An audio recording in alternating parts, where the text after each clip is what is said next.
இனிமையான நண்பர்களே, அன்புள்ளம் கொண்ட சொந்தங்களே, அனைவருக்கும் வணக்கம்.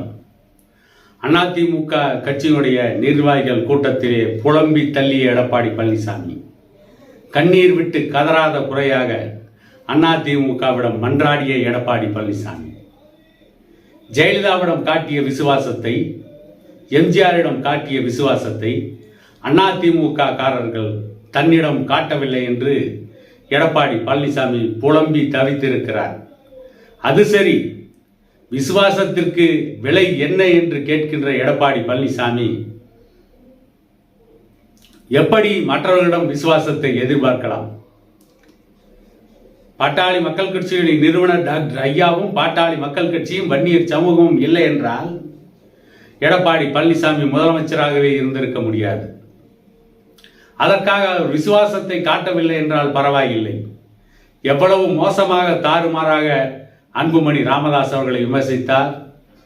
பாட்டாளி மக்கள் கட்சியுடைய தலைவர் அன்புமணி ராமதாஸ் அவர்களுக்கு இவர் நாடாளுமன்ற மாநிலங்களவை உறுப்பினர் பதவியை பிச்சை போட்டேன் என்று பேசினார். இவர்தான் இன்றைக்கு விசுவாசத்தை பற்றி பேசுகிறார்.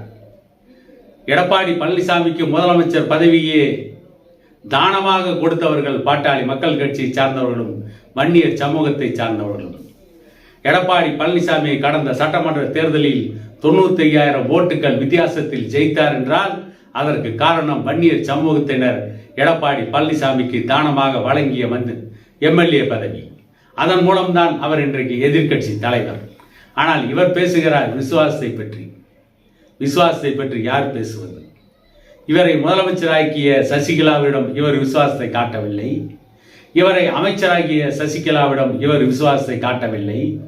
இவர் முதலமைச்சராக இருப்பதற்கு காரணமான பன்னீர்செல்வத்திடம் விசுவாசத்தை காட்டாமல் அவரை இன்றைக்கு அரசியலை விட்டு விரட்டுவதற்கே அத்தனை வேலைகளையும் செய்த இதே எடப்பாடி பழனிசாமி இன்றைக்கு அவருடைய கட்சிக்காரர்கள் அவரிடம் விசுவாசத்தை காட்டவில்லை என்று புலம்புகிறார்.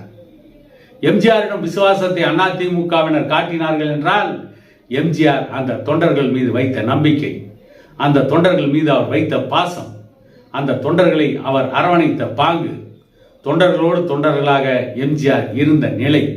ஆகவே அதிமுகவை சார்ந்தவர்கள் எம்ஜிஆரின் மீது விசுவாசத்தை காட்டினார்கள். அதே விசுவாசத்தை ஜெயலலிதாவின் மீது காட்டுவதற்கு காரணம் எம்ஜிஆர் உருவாக்கிய கட்சியை அவர் காப்பாற்றியதாக அதிமுகவின் அப்பாவி தொண்டர்கள் நினைத்தார்கள். ஆகவே ஜெயலலிதாவிடம் விசுவாசத்தை காட்டினார்கள். ஆனால் ஜெயலலிதா அதிமுகவை வைத்து தன்னை வளப்படுத்திக் கொண்டார் என்று கடைசி வரை அந்த அதிமுகவின் அப்பாவி தொண்டர்கள் புரிந்து கொள்ளவே இல்லை. ஜெயலலிதா எப்படிப்பட்டவர் என்பதை பற்றி முன்னாள் அமைச்சர் காளிமுத்து பேசியிருந்தார். தட்டு தூக்க வந்த தாதி தர்பார் மண்டபத்து மகாராணியா என்று காளிமுத்து பேசினார். எடப்பாடி பழனிசாமிக்கு என்னவெல்லாம் பெயர் கொடுத்தார்கள் என்பதையும் இந்த நாடு பார்த்திருக்கிறது. எடப்பாடி பழனிசாமி அதிமுகவை கட்டி காத்தாரா? எடப்பாடி பழனிசாமி தன்னிச்சையாக தேர்தலில் நின்று தேர்தலை சந்தித்து அதிமுக என்கின்ற கட்சியை அரியணை ஏற்றினாரா? இல்லை. ஜெயலலிதா இருக்கும் பொழுது கிடைத்த வெற்றி, அந்த வெற்றிக்கு பிறகு ஜெயலலிதாவுடைய மரணம், ஜெயலலிதாவின் மரணத்துக்கு பிறகு ஏற்படுத்தப்பட்ட வெற்றிடத்தில் அந்த இடத்தை பயன்படுத்தி கொண்டு சசிகலாவிடம் சாதுரியமாக காய்களை நகர்த்தி அதன் மூலம் அதிமுகவின் தலைமைக்கு வந்த எடப்பாடி பழனிசாமி எப்படி அதிமுக தொண்டர்களிடம் விசுவாசத்தை எதிர்பார்க்க முடியும்? அதிமுகவில் எத்தனையோ தலைவர்கள், எத்தனையோ அமைச்சர்கள் இருந்தார்கள். அவர்களுக்கெல்லாம் விசுவாசமாக இருந்த தொண்டர்கள் அவர்களை உடனடியாக காலை வாரிவிட்டு எடப்பாடி பழனிசாமிக்கு விசுவாசமாக இருக்க வேண்டும் என்று நினைப்பது எடப்பாடி பழனிசாமிக்கு எவ்வளவு பெரிய மோசமான பேராசை! எடப்பாடி பழனிசாமிக்கு அதிமுக தொண்டர்கள் 100% விசுவாசமாக இருப்பார்கள் என்று எடப்பாடி பழனிசாமி எப்படி எதிர்பார்க்கலாம்?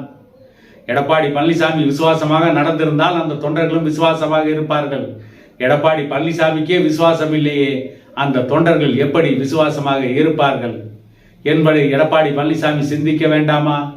அவர் இப்படி கேட்டதுக்கு காரணம் இருக்கிறது. இந்த தேர்தலில் ஒரு தொகுதியில் கூட எடப்பாடி பழனிசாமி வெற்றி பெற முடியாது. அந்த வேதனையின் வெளிப்பாடு தான்.